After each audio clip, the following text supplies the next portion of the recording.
Welcome to the Weekend Digital Marketing So Far. It's Friday, August 2nd. We're going to get started off like we do every week over on YouTube. A law is being proposed in Congress which would ban websites like YouTube from running autoplay videos. It would also ban social media websites from doing that infinite scroll thing like what you see on Instagram and Facebook. Now this has a long ways to go before it actually becomes a law, but it's interesting to see politicians trying to tackle social media addiction.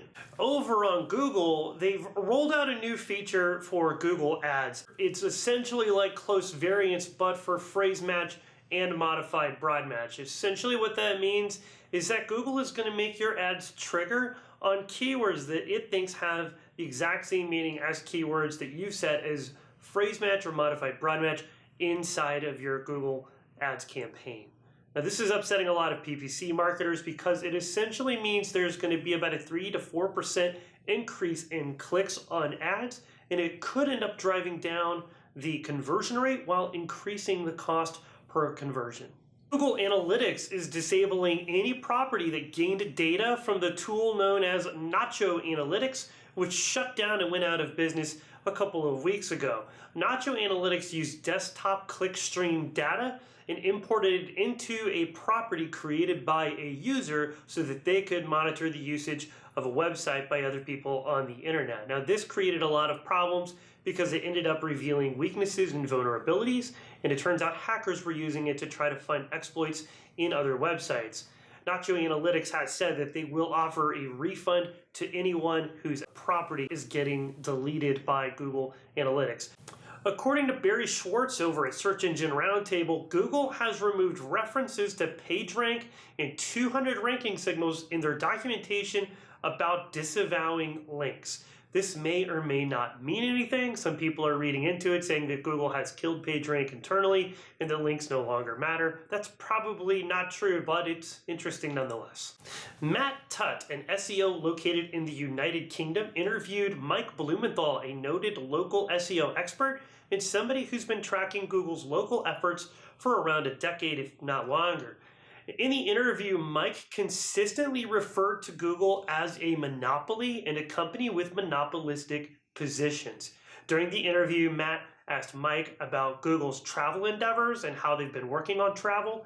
In his response, Mike pointed out that Google most likely abused their position as a place where people go to search for travel to eventually build their travel portals and a way to make money off of people booking travel instead of sending them to websites like Travelocity or Booking.com. Google's John Mueller revealed that when somebody performs a search using Google Assistant and Google reads an answer aloud, that it doesn't track this in any way that we can see inside of Google Search Console or in any other fashion. Hopefully that changes soon, but just so you know, if you've got a featured snippet and you think people are running queries using Google Assistant and Google is reading that answer, there's no way for you to see that information right now. You don't know how many clicks you're losing to your website because people are staying on Google or just closing the app after they get the answer. An article in BuzzFeed discusses the buying and selling of dropped domains with links from major publications. Now, the article discusses this as a way that people might be trying to game Google. This has been going on since people started linking to websites and since Google became a thing. Anybody that's been in SEO for even a little bit of time probably knows about this, but it's an interesting read nonetheless. I highly recommend that you read this article. It's located down there in the description. Now, I don't recommend BuzzFeed very often, so it's probably not going to be something I say again, but please do go read this article. Google's Danny Sullivan wrote an official blog post on the Google Webmaster blog detailing how you might be able to improve a piece of content for Google's broad core updates that have been rolling out. Now, in the blog post, he lists several questions you can ask yourself about a piece of content to help you update it or change it and help it rank more highly in future broad core updates. If this sounds familiar, it's because it's eerily reminiscent of the blog post at Singhal published following the Panda update several years ago, again on the Google blog, which is pretty vague. It doesn't give you any direct answers, but you can use it to try to help yourself understand the core updates better and what Google is trying to find in your piece of content to rank it more highly. Over on Facebook, an EU court has determined that websites that integrate the iconic like button from Facebook are liable for any data users transfer to Facebook via the like button, even though they have no control over that data or how it's transferred to Facebook in any way, shape, or form.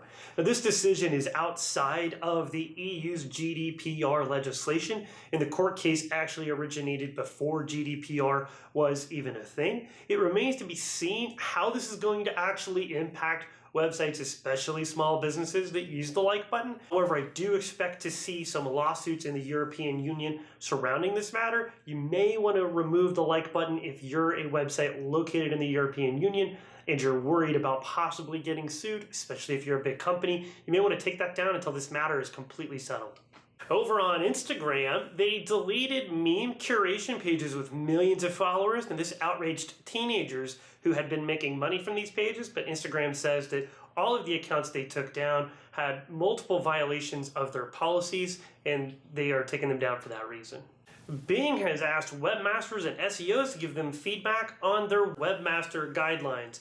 These are typically things that are going to impact search quality, spam, and even ranking factors. So you can reach out to Bing on Twitter, you can tell them something you think needs to be turned down or completely ignored or even penalized, or things that you think might need to be turned up to improve that quality. One of the things I recommended was removing those branded footer links or any value passed on those branded footer links put on websites by website designers, often without the website owner or the business owner having any clue what it is or how it may end up impacting them in the design agency.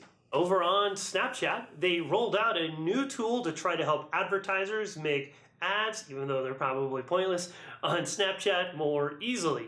The new tool is called Instant Create, and it helps you make a new ad on Snapchat in only 3 steps. Snapchat also launched a hashtag takeover campaign on Instagram in an attempt to tell people that Snapchat is where your real friends are and that Instagram is where your fake friends are.